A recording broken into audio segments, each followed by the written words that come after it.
Yesterday, 198 Democrats voted against requiring proof of citizenship to vote. Just 5 Democrats joined every Republican to support the most basic election integrity measure imaginable. And Joe Biden, or whoever is acting as president while Biden is incapacitated, has already formally opposed the measure. This is not even a novel measure. This is a basic aspect of democratic government. Plenty of states, including my own state, already require proof of citizenship to vote. Because every illegal vote nullifies the vote of an eligible voter. They don't throw a hissy fit in all of those states because they know that their position is absurd and because they've given up on places like Tennessee, good, solid, regular, conservative places. So the libs are going to focus their effort to smuggle in illegal votes where it might actually matter, the federal government. And as their president looks increasingly cadaverous, their best, if not only shot to hold on to power is to transform the millions of foreign nationals that they have imported into the country into an electoral force. Virtually every Democrat voted against the most basic election integrity measures because as it stands today, if only citizens vote, they will lose. I'm Michael Knowles. This is The Michael Knowles Show.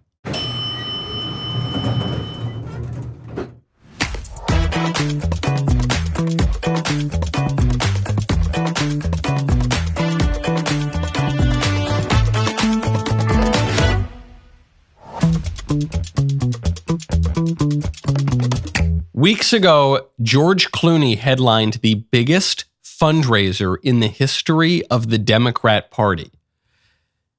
Yesterday, he called on the nominee of the Democrat Party to step down. Biggest fundraiser ever.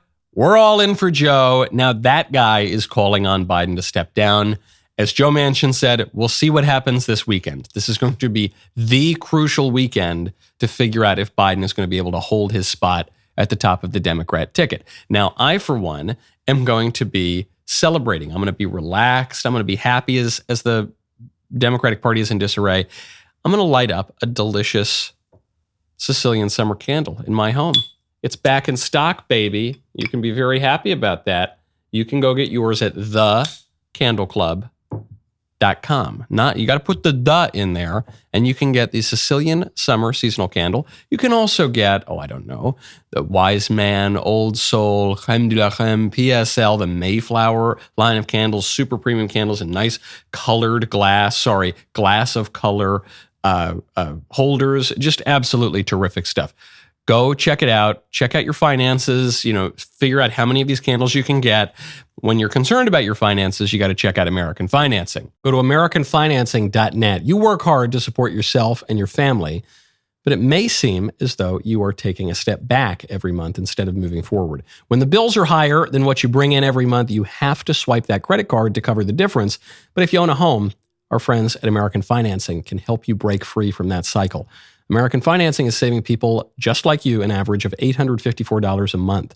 Think about what you could do with an extra $800 every month without having to worry about those minimum monthly payments. All it takes is a quick call to American Financing, and if you start today, you may be able to delay 2 mortgage payments. Call American Financing today. Start your journey toward being credit card debt-free. 800-685-5696. That is 800-685-5696. Or visit AmericanFinancing.net, NMLS 182334, NMLSConsumerAccess.org. Do not let that financial stress keep you up at night any longer. Go to AmericanFinancing.net. The libs are freaking out over the mild Republican suggestion that maybe we should limit voting to actual American citizens. To me, it seems clear as day what the game is. They've imported tens of millions of illegal aliens in recent years. During the Biden administration, we've seen record numbers come into the country. They're rolling out the red carpet for them. They're releasing them into the country. They're flying them into the center of the country in some cases, into crucial areas. Why are they doing that? They're doing that to rig the elections. At the very least, they're doing that to increase the population in their own states because seats in the House of Representatives are apportioned not by the number of citizens in a state, but just by the number of people. So at the very least, they're getting an electoral advantage for that. But then in addition, they are signing these people up to vote in large numbers. So they argue out of one side of their mouth that it's very rare that illegal aliens vote. But then when push comes to shove, when the Republicans say, okay, cool, then let's pass a law saying that they can't vote. Let's actually give those laws some teeth, some ability to be enforced. The Democrats, other than 5 of them, every other Democrat in the House says, no way. And so how do they argue it with a straight face? Well, one way they argue it is they say, no. The votes that this bill will suppress are not the votes of illegal aliens who don't vote anyway. It's going to be the votes of eligible voters who are minorities, who are of lower socioeconomic classes. This bill limiting the vote to citizens is tantamount to a poll tax. So says Democrat Congress lady Jennifer McClellan. This bill is essentially a poll tax because I am not aware of a single proof of citizenship document that does not cost an individual money to get it, unless we are requiring every state to provide one for free, and then it's an unfunded mandate. This is the 2024 version of the Jim Crow poll tax, and we should vote against it. This is a poll tax. If you want people to prove that they're citizens before they vote, well, then you gotta pay for their proof of citizenship. Okay. Other than 16 states plus the District of Columbia, every other state requires you to be a legal citizen in order to get a driver's license. Or rather, I'll put that more specifically. You can't be an illegal alien and get a driver's license in the vast majority of states in America. So already there, you're looking pretty good. But beyond that, in those states, most people are going to have a driver's license or some form of ID. If you have a real ID, that's going to prove that you've got citizenship. Maybe you've got a passport or you've got a passport card. But let's say you don't have any of that. Some people don't have those things. Or some people maybe live in the states where the driver's license doesn't show that you're actually a citizen. And okay, fine. I looked up the cost of a birth certificate. Birth certificate here in my great state of Tennessee is $15. And $15 is, it's $15. Not going to break the bank, especially these days with Bidenflation. I think it's about $15 per egg when you go to the grocery store, but still $15. Okay. Then I did a little bit of math. And I said, all right, so far we've sent about, $107 billion to Ukraine. So $107 billion divided by 15 means that we could buy a birth certificate for almost every single person on the face of the earth for the amount of money that we've sent to Ukraine just in the last few years, just under this president. It seems worthwhile to me. I use Ukraine because a lot of people think that is frivolous spending on a frivolous war, but we spend money frivolously throughout the government. Democrats, to my knowledge, have never had a problem spending money on any single thing before, except for the most basic measure to ensure the integrity of our elections. I don't think it's unreasonable to ask citizens to pay for their own proof of citizenship. We ask them to get a driver's license or to go buy a pack of cigarettes. We ask them to go. We ask them to pony up a little bit for all sorts of basic aspects of our country. I don't think it's so crazy to ask them to prove that they're citizens and therefore eligible to vote. But if the Democrats insist, no, we've got to pay for it. Okay, you can pay for it for some people, by the way. It'd be a relatively small number of people you could offer, assistance in getting a birth certificate or a social security card. But even if you got to pay for it for everyone in the country, everyone in the world, which I guess Democrats want everyone in the world to vote in our elections. But you could buy these birth certificates for so many multiples of the people who live in America, and it would cost you basically nothing.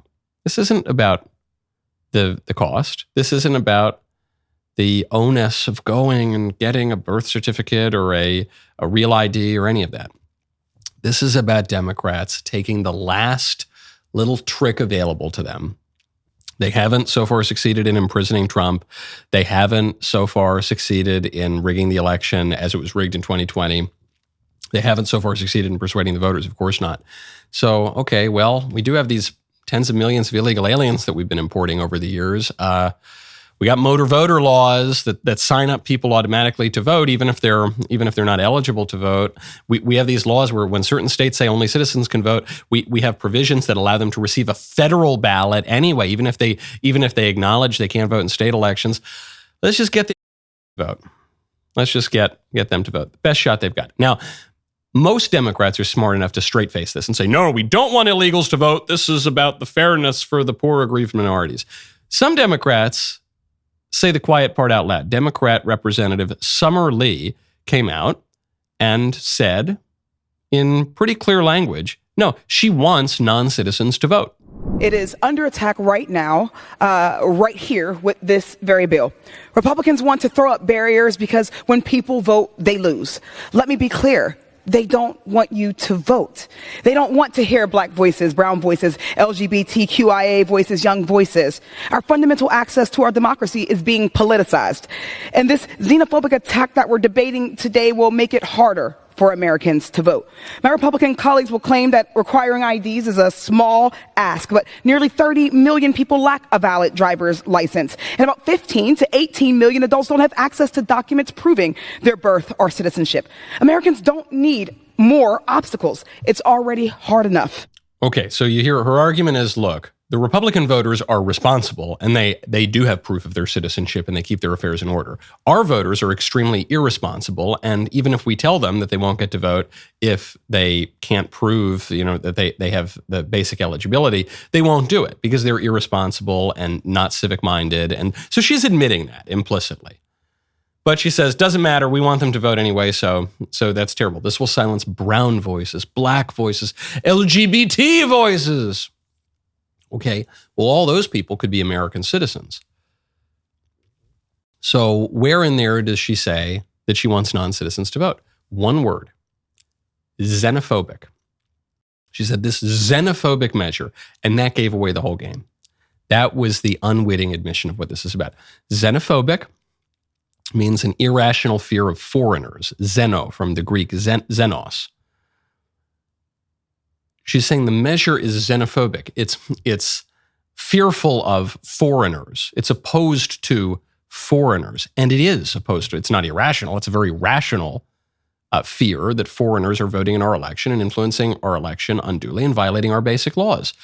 I'm old enough to remember 2016 when we were told that the worst imaginable crisis of democracy is when foreigners want to influence our elections. Remember Russia, Russia, Russia? Well, here we're seeing Russia, Russia, Russia on a scale that is orders of magnitude greater. The Russia, Russia, Russia story was that the Russian Federation spent $100,000 or $200,000 buying Facebook ads to mess around with the political activism in 2016. Here you're talking about 10 million, 15 million, who knows how many million foreigners potentially voting in the elections. And the Democrats are admitting it. By calling the bill xenophobic, they are admitting that the bill would restrict the vote to citizens away from foreigners. And they say this is wrong, this is irrational. We want the foreigners to vote. I'm sure they do. Because when it's only Americans voting, the Democrats, are going to lose. Now, speaking of our freedom, you got to check out Freedom Project Academy. Go to freedomforschool.com. Vladimir Lenin said, give me 4 years to teach the children and the seed I have sown will never be uprooted. In the last 4 years, 40% of all 17-year-olds do not have the math skills and 60% lack the reading skills to hold down a production job at a manufacturing company. The average college freshman is reading at a 7th grade level. We need to take back education. That is where Freedom Project Academy comes in. Freedom Project Academy was built on Christian values and classical curricula. Students read full books, write in cursive, study the full scope of history, and graduate with knowledge years above their public school peers. Freedom Project Academy has payment plans, so you don't need to choose between paying the mortgage and ensuring that your kids get a decent education. Save 10% on tuition when you enroll at freedomforschool.com. That is freedom, F-O-R, school.com. Check out their fully accredited courses, preview classes, payment plans, and request a free information packet today. Enrollment ends soon, so please do not wait. Take back your child's education at Freedom Project Academy, freedomforschool.com. That is freedom, F-O-R, school.com. Now, there was a lot of bad stuff going on in Congress.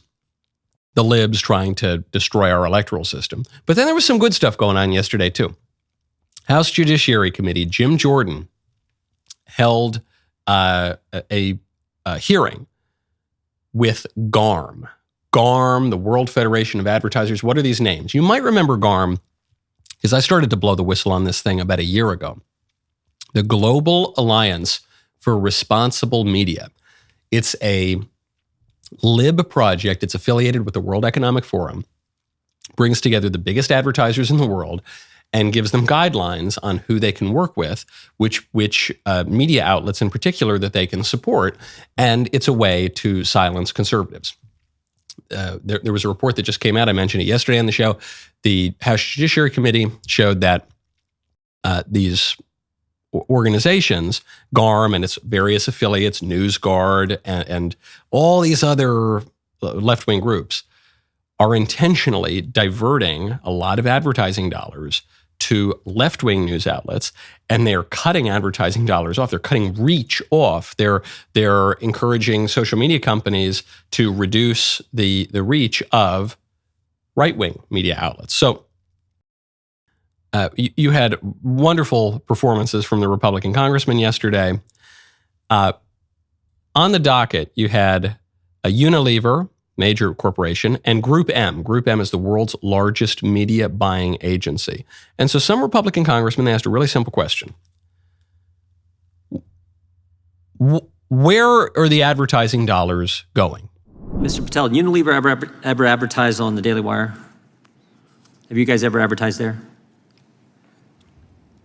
Not sure if we've ever advertised, and I don't know the answer to that. Mr. Jewell, any of the companies you represent ever advertise on the Daily Wire? Not that I know of. Not that I know of, but if they wanted to, we would happily do it. If they wanted to, but you don't know that any of them have. Yeah. Is it like I think what did he just say? 50 million viewers over the past 90 days. What did Mr. Nadler say at the front end? He said like 13 million followers that they have. I mean, there's a real audience there. What would you say your target group is? 18 to 48-year-old women, Mr. Patel? Yes, sir. Yeah. Mr. Shapiro, you got any 18 to 48-year-old women who, of those 50 million people watching your stuff, or those 13 million followers, any of them 18 to 48-year-old women? Again, according to our latest statistics, about 65% of my listeners are between ages 18 and 44, and about a quarter of them are women. Yeah, so that's a pretty big number. I mean, you guys advertise, any of the companies you represent, Mr. Joel, advertise at, say, the Washington Post? Yes. Do you advertise on The View? Yes. Yes. So, love Jim Jordan. DailyWire was, I guess, basically the chief subject of this hearing yesterday, because we are one of the biggest conservative media companies in the world, and big tech and big left-wing activism and big censorship and all of it are trying to destroy our company right now. And this has been building for a while. I did blow the whistle on this a little bit last year, so this is nothing new. But Jim Jordan and the House Judiciary Committee have done a great job of actually digging into this. And you hear the absurd answers. No, we haven't advertised on the Daily Wire. I mean, if our companies wanted to, we would. Well, why not? Daily Wire's got this huge reach. Why is it that you're advertising on like the Huffington Post? Are you kidding me? It's Huffington Post, The View, but you're not going to advertise on the Daily Wire. All I'm hearing are left-wing organizations, many of which have a much smaller reach than the Daily Wire. Why not? Well, do you advertise on any conservative outlets? What conservative sites are considered brand safe according to your metrics? Name me like 1, 2, 5. Fox? Fox News. Sure. Fox News online or TV? Both. Okay. What are any other sites? I don't have the full definition of what you would consider conservative versus progressive. Like I said, there's 600,000 different sites that are listed, and the vast majority of those are illegal. Right, they're Fox was public, so I would conservative. assume that you have access to that. Now he just as forgets much as what I do, conservative correct? means. Sure. So sites like John Stossel's website, that's a mandatory exclude PragerU, The Federalist, Town Hall, Breitbart, Daily Caller, Newsmax, Washington Examiner, One American News, TuckerCarlson.com. Those are all on the mandatory exclusion list. I'm not sure which sites are and are not on there, but we're happy to get back to you. Well, I mean, I would assume that you didn't just wake up out of bed and pop up into a congressional hearing today, correct? You prepared for this? Yes, sir. Did you, and this was not part of your preparation for a hearing today in front of this committee to defend the actions of these entities and organizations? You never thought, and your team never thought to look at and examine what sites were considered okay and not? We've looked at that, yes. So you can't tell me today what sites, other than Fox News, what conservative sites are considered brand safe? Not at this point, no. Okay, you see what's going on here? That is a Christian Jewell, the global CEO of Group M, world's largest media buyer. And he's saying, look, we care about capitalism. We care about advertising in outlets that are brand safe. And so, yeah, we don't really advertise with any conservatives, but it's because they're not brand safe. So the left-wing news organizations that spread lies constantly, that defame people, that post all sorts of obscene content, they're really brand safe. We're going to divert all the advertising money to them. Advertising money is the lifeblood of media organizations. So we're going to prop up all those media organizations, especially in an election year, and we're going to cut off all the money to the conservative groups, except for Fox. No, yeah, we advertise with conservatives. We advertise with Fox. Okay, anyone else other than Fox? What? I don't really know what a conservative outlet is. Well, hold on. You just knew what a conservative outlet was when you answered and you said you advertise with Fox. So Fox is the token, because Fox is a cable network that was built in the 1990s. They felt they couldn't exclude it, I think, without it looking so absurd. But that's it. In this guy's own words, it's pretty much it. It's a Fox they'll give some money to, but otherwise the conservatives are out. And so they argue, well, this is just the free market. We just want to protect the brands, and we're just trying to maximize profits for shareholders of these corporations, right? This is the same bogus argument that places like McKinsey made when it comes to DEI. McKinsey, the consulting firm, had a big study. DEI is actually good for the bottom line of corporations. It's really good to not hire people based on their performance and their ability, but to hire people based on their sexual desires and the color of their skin and their sex and all the rest of it. And of course, that study is now widely understood to be totally bogus. And the same goes here. If this were just about the free market, well, okay, then the GARM wouldn't need to exist. Then the World Economic Forum wouldn't need to stick its nose into where advertisers are sending their money. The reason that these organizations have become so prominent is because social media gave Trump the presidency in 2016. That's really what a lot of this is about. It's because if you allowed and even encouraged advertisers to advertise on conservative sites where there are a lot of eyeballs, where there's that great demographic that buys a lot of products, where if you allowed conservative organizations to spread their message freely on social media, well, it would be really popular. It is really popular. The fact that the DailyWire was the centerpiece of this hearing yesterday, even with all of this persecution coming from the NGOs and the government and big tech, shows you this is a popular message. The fact that the libs feel they have to throw Donald Trump in prison to stop him from being reelected in 2024 shows you this stuff is popular. They feel they can't win in the free marketplace of ideas or of money, and so they're going to try to rig the system. Now, speaking of a very important conservative priority, you ought to check out Preborn. Go to preborn.com/Knowles. It's been 2 years since the overturning of Roe v. Wade. Tragically, the number of abortions has increased since then. New estimates show that more than 1 million babies were killed by abortion in 2023, the highest number of abortions since 2012. The overturning of Roe v. Wade has unfortunately made the abortion pill more readily available, now accounting for up to 64% of all abortions. Preborn continues to stand strong. Preborn is the largest pro-life organization in the country. They provide free ultrasounds to mothers with unplanned pregnancies to introduce them to the precious life growing inside them. When a mother meets her baby on ultrasound and hears her baby's heartbeat, she's twice as likely to choose life. Every day, Preborn rescues 200 lives. One ultrasound costs only $28. It could be the difference between life and death. Please join the fight by sponsoring an ultrasound. If you have the means, you can sponsor Preborn's entire network for a day for $5,000. Whatever gift you give will go toward saving lives. All gifts are tax deductible. Go to preborn.com/Knowles, KNWLAS. Donate today. Preborn.com/Knowles, KNWLAS, or dial pound 250, say keyword baby. I personally support this organization. I strongly encourage you to give whatever you can. Preborn.com/Knowles, or dial pound 250, say keyword baby. Before we move on from this excellent congressional hearing, just want to show you a great clip, actually mentions yours truly, your favorite podcast host. This is from Congressman Dan Bishop, who totally deflates this bogus lib defense that no, all of this rigging, all of this censorship, it's really just about the free market. It's really about just protecting companies and the bottom lines of these corporations. Because Congressman Bishop points out, if that were true, then presumably the World Federation of Advertisers would not involve itself in politics, would not involve itself in highly controversial political issues. You know, if it were genuine, I would sympathize with the objective of keeping famous brands out of controversy, that they stick to sports and entertainment. But the World Federation of Advertisers and their GARM that they've created, their members, they and their members continue to seek to involve themselves in highly controversial issues. Your colleague Michael Knowles in an article last year pointed out that InBev is a member of WFA. And the pretext for what we're talking about today is they want to keep their brands out of trouble, but they rolled out the Dylan Mulvaney campaign and destroyed the famous Bud Light brand.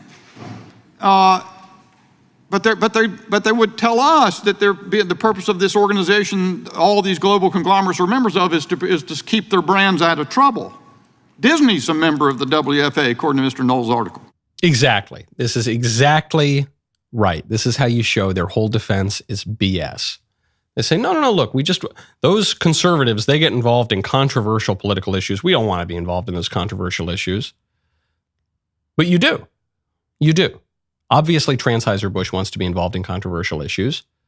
And an issue where the left-wing position is deeply unpopular. And when it's put up for a vote, when it's made into a major campaign theme, the people roundly reject it.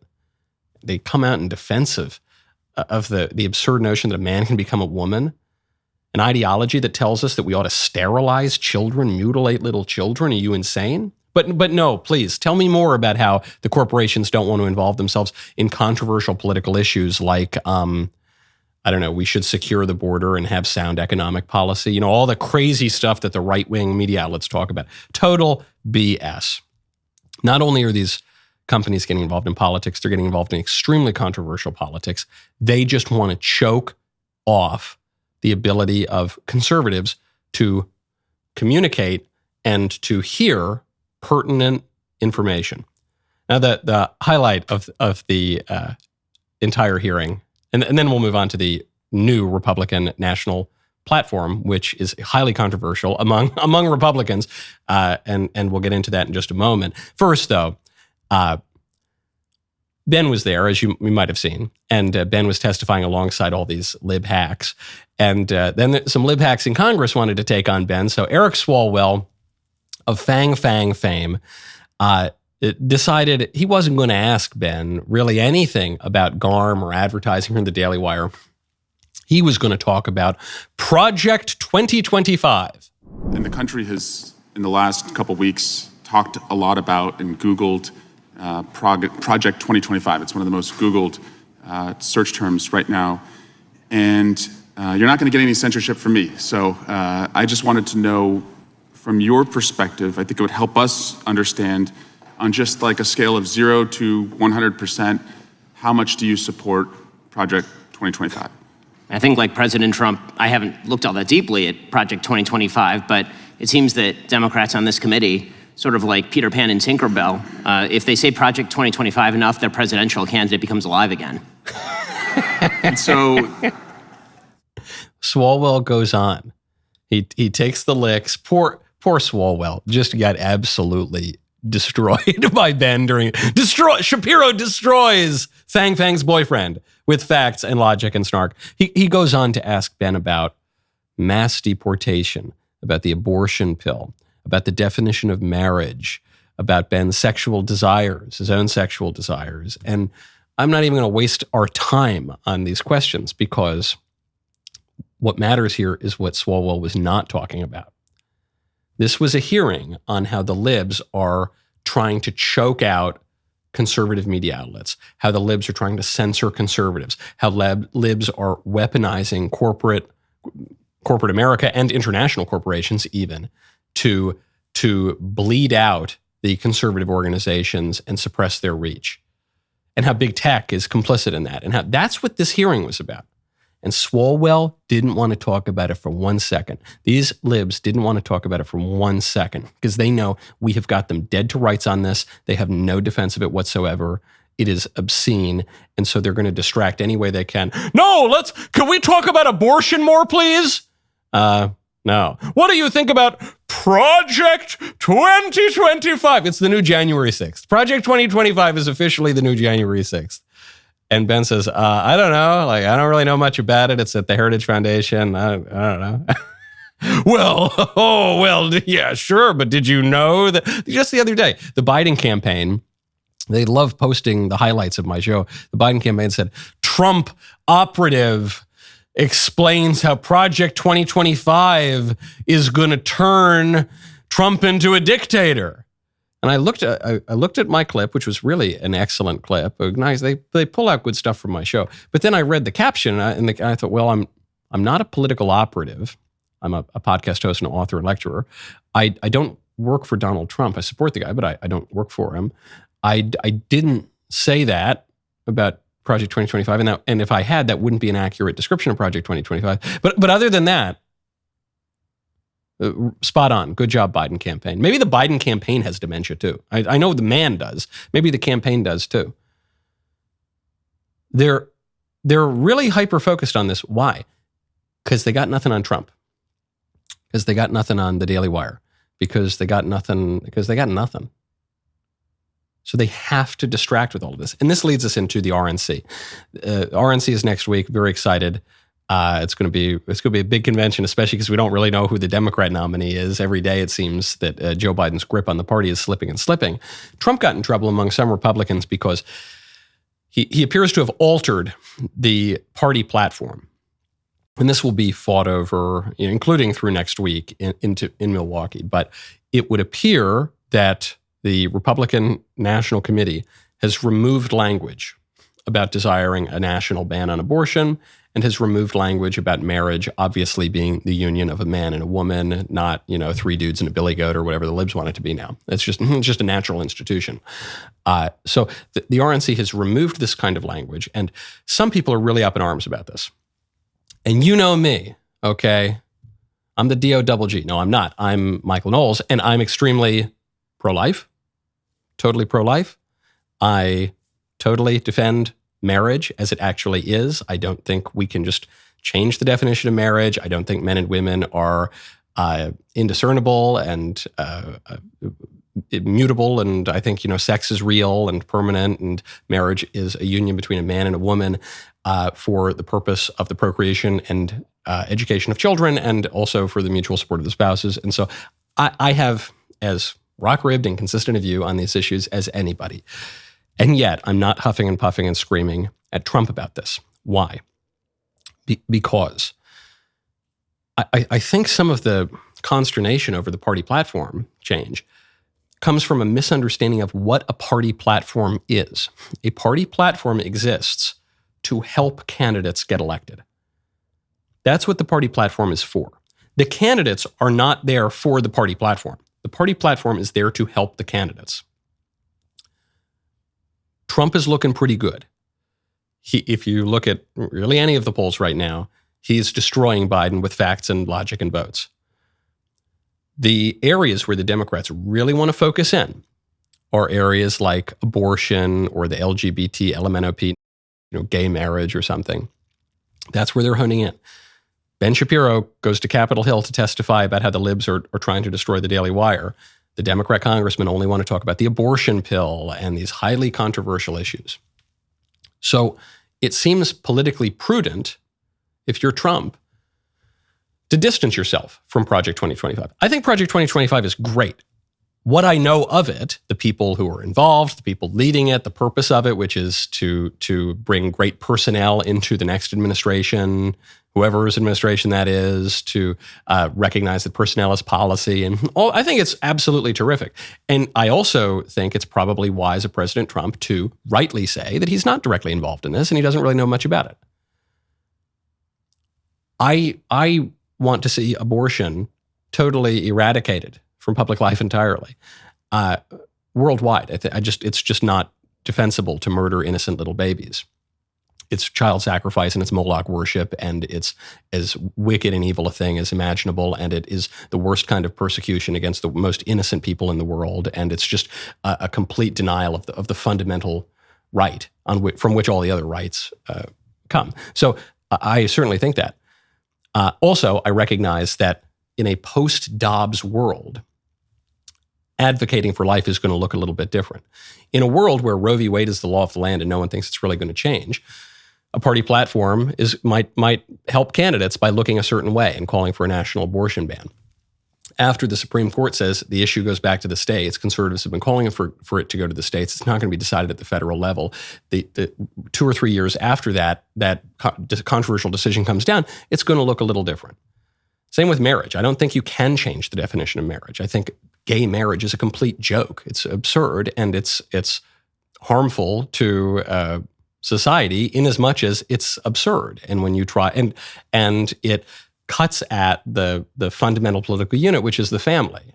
So it really cuts at the very heart of our politics. And we could go on about why marriage matters ad nauseum. Also, it's probably politically wise to take it out of the party platform, because you're not really going to win new people over to your side with that. And now there's a fear here.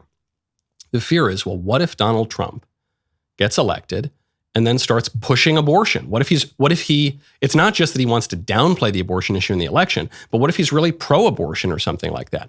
Well, I don't think he is. He's the first president to speak at the March for Life, first sitting president to do that. And he's the guy who got the judges to overrule Roe v. Wade after almost 50 years. So I guess I'm just willing to give the guy a little bit more grace in his language, especially when he's saying, look, I just want to get elected, guys, because we know what he's done. He's had a term as president already, and he's the most pro-life president we've ever had. So forgive me for just giving him a little grace on this and thinking, okay, past might be precedent. Same with the marriage thing. If I found out President Trump secretly wanted to abolish marriage and, start hosting orgies or something, I don't know. I guess that would be, that would give me pause. But I don't think it's that. I think he's just a normal guy, and I don't think it's a top issue for him. And but I don't think he's going to move the country in a more radical direction on marriage. I think he just wants to downplay, and he recognizes it's kind of a dead issue right now. So as a matter of political prudence, what he's doing is probably smart. This will all be controverted, in Milwaukee. But it just seems to me people are taking cheap shots at Trump, and they're missing the forest for the trees here. It's not like we don't know who this guy is. He's already been president. That's why this election and this convention and this nominating process, that's why it's going to look different. None of us has seen this in our lifetimes. Yesterday, as I've mentioned, Ben went down to Washington to expose GARM and that global cartel trying to control what you see and hear in the media, exposing how corporate titans and their elitist organizations weaponize advertising coffers to silence conservative voices such as ours. It's a really nasty thing. That's why the Daily Wire exists. We don't sit back and complain. We take action and we fight. Make no mistake, every Daily Wire Plus member has played a pivotal role in this endeavor. Your unwavering support empowers us to confront the radical left when others cower in silence. If you're not a member yet, ask yourself, do you want the truth? Do you want to join the fight? If so, go to dailywire.com/subscribe right now and use code FIGHT at checkout for 25% off. We can only do this with your support. Go to dailywire.com/subscribe now. Join us as we fight the left and build the future. My favorite comment yesterday is from Mark McLean, 33, who says, Karine Jean-Pierre did her best Mitch Hedberg impression with her Biden Stockster visit line. I used to do drugs. I still do, but I used to too. Yes, that is exactly what she was doing. The president has seen a neurologist 3 times, and for a 4th time and a 5th time and a 6th time and a 12th time and a 27th time and a 48th time. But he's also seen him 3 times. That's true. That's exactly what she was doing. Speaking of this presidential race, George Clooney is calling on Joe Biden to step down just weeks after hosting the biggest fundraising event in the history of the Democrat Party. George Clooney raised $28 million for Joe Biden's reelection. And now he has an op-ed in the New York Times. He says, I love Joe Biden as a senator, as a vice president, and as president. I consider him a friend, and I believe in him. But the Joe Biden that Clooney saw at this fundraiser, quote, was not the Joe, big effing deal Joe Biden of 2010. He says he wasn't even the Joe Biden of 2020. He was the same man we all witnessed at the debate. Okay, I'm sure he was. Why didn't George Clooney write this op-ed June 16th or June 17th or June 18th or June 19th or 20th? No, he waited until the June 27th presidential debate, and then he waited another week or more than that after the debate when it looked like Joe was weak. George Clooney knew that Joe Biden was senile. Everyone around Joe Biden knew that Joe Biden was senile. All the staffers and the fundraisers knew that Joe Biden was senile. Everyone who has seen a clip of Joe Biden at any point in the last 4 years knew that Joe Biden was senile. The DNC knew Joe Biden was senile. That's why they tried to cover for his obvious cognitive decline by pretending that his childhood stutter came back 50 years after he got into politics, 75 years after he had it. Everyone knew it. They don't care that he's senile. They don't care that we've got a man in office who might not be up to the job. They just thought they could get away with it. And they didn't get away with it because Donald Trump agreed to the terms of the debate. Donald Trump called Joe Biden's bluff when Biden tried to boost his poll numbers by challenging Trump to a debate. Had Biden's poll numbers been a little bit higher, there wouldn't have been a debate. Joe Biden wouldn't have challenged Trump to one. He wouldn't have accepted the challenge had Trump proposed one. Joe Biden had to do it. Trump called his bluff. Everyone saw it. Now they're running scared like rats. And there's this little clip from Joe Manchin. I haven't really heard anyone focusing on this. I played it earlier in the week when reporters asked Senator Manchin from West Virginia, do you still support Biden? He said, well, we'll see more after this weekend. There are reports coming out now that Chuck Schumer is starting to go weak. Schumer publicly was supporting Biden. Now, some rumors leaking in the gossip mill that Schumer is open to replacing Biden on the ticket. I suspect Manchin is quite right. This weekend will be pretty consequential. But the Democrat apparatus can't wait. They've got to set up as many backstops as they can. And so, I kid you not, NBC News runs this yesterday. Russia aims to undermine Biden in November election, Intel officials say. They're playing the hits, baby. This is like when you get a ticket to the Rolling Stones, and you hope they don't play whatever their new album is, that you don't care about the Rolling Stones' new album. No, man, you want them to play Satisfaction or something, You want to play the hits. Well, the Democrats are playing the hits. Oh, yikes. Okay, we can't get Trump on business fraud. Really, that's not hurting him in the polls. And we can't get him on a phone call to Georgia, and we can't get him on having some boxes of documents in his house because Biden actually looked like even more documents in more houses. And okay, what do we can't get him on some gossip columnist in Bergdorf Goodman. We can't. Oh, I know.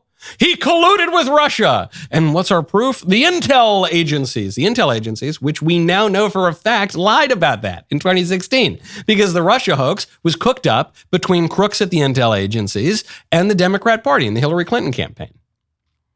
And then in 2020, when Biden was running and we had proof of the Biden family's crimes on Hunter Biden's laptop, we had 51 intel officials come out and say, this is Russian disinformation. And now we know for a fact the government is admitting that was a lie.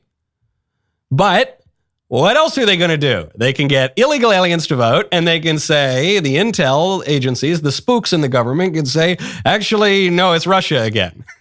Russia only, you'll notice this. This is an amazing fact of political science. Russia only interferes in American elections when Republicans are doing better in the polls.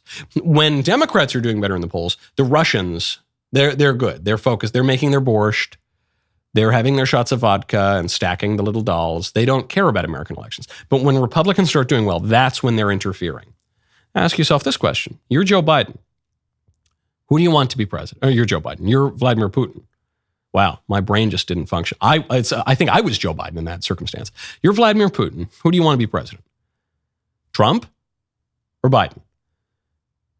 Vladimir Zelensky, the president of Ukraine, blames Joe Biden for giving Russia the opportunity to invade Ukraine. His words. There's one president in the last 20 plus years, 24 years now, on whose watch Vladimir Putin has not invaded a country. That would be Donald Trump. Obviously, Putin wants Biden to remain in office. Putin is getting everything he wants with Biden in office. Though Russia aims to undermine Biden in November. No, I think dementia. You got to take out the RUSS. You put in DEMENT. Dementia aims to undermine Biden in the November election. They're playing the hits. And it's not working. There is a report out. This is going to be really shocking. Young voters are flipping to the Republican Party. I've worked in and around Republican politics since I was about 19 years old.